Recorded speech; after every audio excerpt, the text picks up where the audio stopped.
লাডুর যে অপারেশনটা হয়েছে, এটা সেই কাটা জায়গাটা শুকানোর জন্য যে অ্যান্টিবায়োটিকটা হয়, এটা সেই ব্যথার ওষুধটা।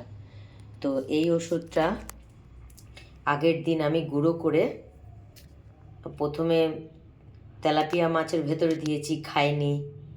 তারপরে খোকা ইলিশের ভেতরে ভরে দিয়েছি, খায়নি। শাটিং মাছের ভেতরে ভরে দিয়েছি, খায়নি। তো তারপর আমি এই যে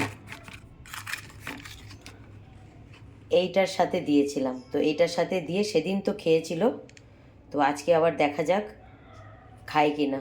কারণ প্রত্যেক দিন এই ট্যাবলেটটা একটা করে দিতে হবে, মোটামুটি 4 দিন। তো আজকেও আগে ওষুধটা তেলাপিয়া মাছের ভেতরেই ভরবো, তারপর ওইটা ওপর থেকে দেব, যাতে গন্ধ না পায়। ওরা তো গন্ধ শুকে খায়। দেখো এই মাছটার ভেতরে ওষুধটা মাখিয়ে দিয়েছি, এই যে। তো এটা অল্প একটু নিয়ে এই যে এই মাছটার উপরে লাগিয়ে দিয়েছি। তো দেখা যাক মেডিসিনটা লাডু আজকে খায় কি না। দেখো লাডুকে দিয়েছি। তো আই থিঙ্ক আমার এই ভিডিওটা তোমাদের অনেকেরই কাজে আসতে পারে, যাদের বাড়িতে ক্যাট আছে। আর শরীর খারাপ হলে তো ক্যাটদের কিছু ওরাল মেডিসিন খাওয়াতেই হয়।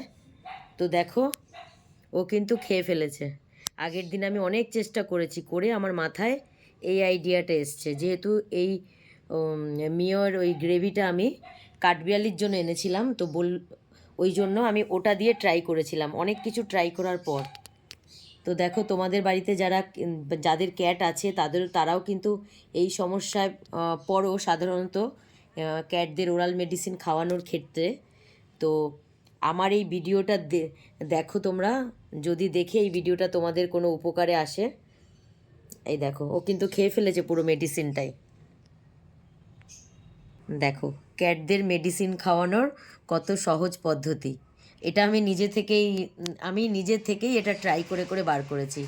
অনেক কিছু দিয়ে তারপর আমি এটা দিয়েছি। তো দেখো খেয়ে ফেলেছে, খুবই ইজি হয়ে গেছে। আগের দিন তো পুরো যুদ্ধ করেছি, কিছুতেই খাওয়াতে পারিনি। তো আজকে খুবই সহজে আমার লাডু মেডিসিনটা খেয়ে নিয়েছে, তাই না? দেখো, আশা করি এই ভিডিওটা অন্তত তোমাদের অনেকের কাজে লাগতে পারে, যাদের কাছে ক্যাট আছে, তাই না?